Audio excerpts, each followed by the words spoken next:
Bonjour à tous et bienvenue pour ce nouveau numéro de Mayenne TV, l'actu sportive 100% mayonnaise pour un spécial cyclisme en Mayenne. Et là, comme vous pouvez le voir, nous sommes chez moi dans mon petit home studio parce que nous sommes en ligne avec François Pervis, notre Mayennais. Bonjour François. Bonjour. Tout d'abord, parce que beaucoup de Mayennais te connaissent, bien évidemment, mais pour ceux qui ne te connaissent pas, je te laisse te présenter en quelques secondes. Je m'appelle François Pervis, je suis originaire de Villers-Charlemagne. J'ai bientôt 39 ans et j'ai fait 20 ans d'équipe de France dans le cyclisme sur piste et dans les épreuves de sprint. Et dans ma carrière, j'ai été 8 fois champion du monde, 5 fois champion d'Europe, 19 fois champion de France. J'ai 2 records du monde sur le kilomètre, 1 kilomètre arrêté et le 200 mètres lancé. Et je suis aussi le seul Français de toute l'histoire du sport à être à la fois médaillé olympique et médaillé paralympique. Pourquoi paralympique? Parce que j'ai accompagné un malvoyant sur un tandem aux Jeux de Tokyo. Bravo en tout cas, et les Mayennais t'ont suivi pendant tout ce parcours bien évidemment. Alors justement la Mayenne, le cyclisme en Mayenne, c'est la thématique de notre épisode du jour. Tu peux nous en parler justement de l'histoire du cyclisme et notamment la piste? On était un petit peu pauvre quand même en infrastructure, mais on avait une petite piste sur la commune de Mayenne et sur Renazé. Là maintenant on a un vrai vélodrome sur Laval. Donc là on peut bien vraiment... nommé d'ailleurs. Oui, c'est vrai, c'est une très très belle reconnaissance de la part du conseil départemental de la Mayenne qui l'a appelé le vélodrome François Pervis. Donc moi c'est la plus belle reconnaissance que je puisse avoir dans ma carrière, avoir de mon vivant une infrastructure à mon nom. Et donc grâce à ça on peut développer le cyclisme en général, mais surtout le cyclisme sur piste. On va parler un peu de ton actu. Donc l'année dernière, tentative du record de vitesse aux États-Unis. Bon, je vais te laisser raconter, mais cet accident. Et puis l'avenir. Alors effectivement, l'année dernière, j'ai commencé à m'entraîner pour essayer de battre le record du monde de vitesse maximale en vélo couché caréné. Donc le record du monde à battre, c'est 144 km/h sur du plat. C'est pas en descente, et à la seule force de l'homme. Donc c'est vrai que l'année dernière, j'ai fait une première tentative dans le désert du Nevada.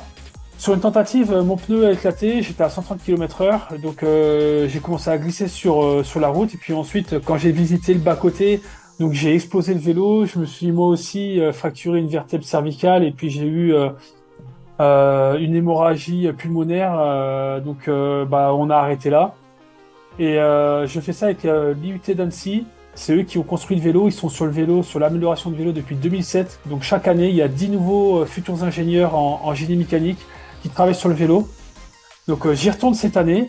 Donc à quelle date à peu près? Oui, c'est entre le 9 et le 16 septembre, toujours au même endroit dans le désert du Nevada. Tous les Mayennais seront derrière toi pour au mois de septembre justement pour cette nouvelle tentative. En tout cas, merci de nous avoir accordé ce petit temps. On va enchaîner avec l'histoire du cyclisme en Mayenne, avec l'histoire notamment du cyclisme sur route, avec Alain Lecrecq, tu connais? Oui, Alain Lecrecq, oui, je connais très bien. Lui me connaît depuis que je suis tout petit. Eh bien voilà, je te propose, écoute, de regarder ce petit reportage avec Alain sur l'histoire du cyclisme en Mayenne. Merci beaucoup. Au revoir tout le monde. Au revoir François. La Mayenne et le cyclisme est une grande histoire qui roule depuis des décennies. Depuis plus d'un siècle et la création des premières associations sportives, de multiples municipalités profitent de leur fête communale pour organiser des courses cyclistes. Nous avons donné rendez-vous à une mémoire de ce sport dans notre département, Alain Lecrecq, président d'honneur du comité départemental de cyclisme. Moi, à la Mayenne, quand je suis arrivé, il y avait déjà André Fouché, que tout le monde connaît en Mayenne, et André Fouché qui a fait les beaux jours aussi du Tour de France avec l'équipe Belfort Sauvage Jeunes. Et puis, il y a un coureur qui a aussi marqué le cycliste à l'époque, c'est Alain Mellet.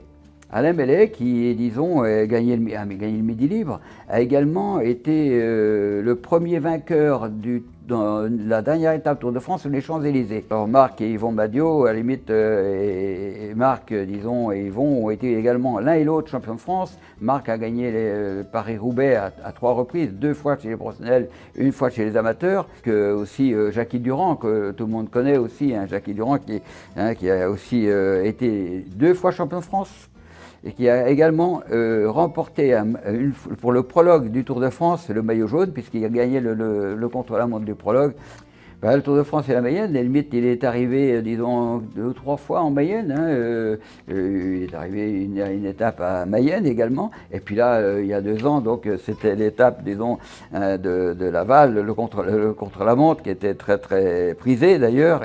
Et c'est des choses aussi qui sont importantes pour notre pratique, pour fidéliser aussi, disons, la jeunesse. Bien sûr, c'est la route, mais il n'y a pas que la route, il y a le VTT, il y a le BMX. Il y a donc le cyclocross, il y a des animations, disons, importantes. Le comité cycliste, disons, et le travail aussi du cyclisme mayennais, eh bien, c'est aussi, disons, le handicap. Pour nous, il n'y a pas de différence. Tout le monde doit à sa place. Et donc, le handisport a sa place à l'image de Stéphane Baillet, qui a fait les Jeux Olympiques également, Stéphane Baillet. Il y a également, disons, notre jeune espoir aujourd'hui, féminine, Heidi Gauguin, qui est, disons, peut-être aussi, on espère d'ailleurs, qu'elle puisse être sélectionnée pour les Jeux Olympiques de 2024 à Paris. Donc le handisport a aussi sa place dans notre discipline. Merci à Alain Lecrec de nous avoir accordé ce moment. On passe tout de suite au reste de l'actu en images.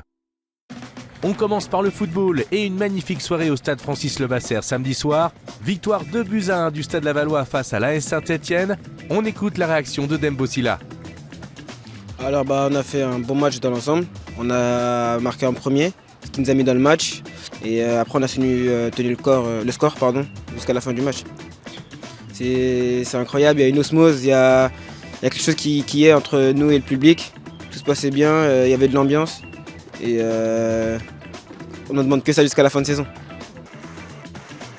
Handball, l'Union Sud-Mayenne décroche son billet pour évoluer en National 2 la saison prochaine après leur victoire face à Rezé 39-23.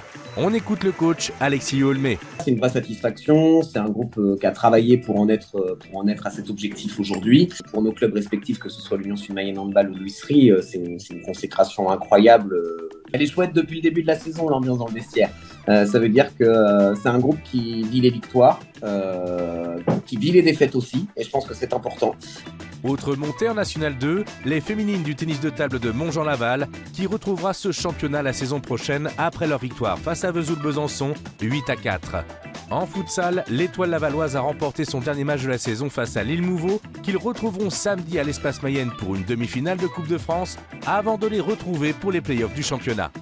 Voilà, c'est la fin de notre épisode. Merci à tous de nous avoir suivis. On se retrouve dans 15 jours pour un nouveau numéro toujours sur le vélo avec un spécial boucle de la Mayenne. Salut, ciao!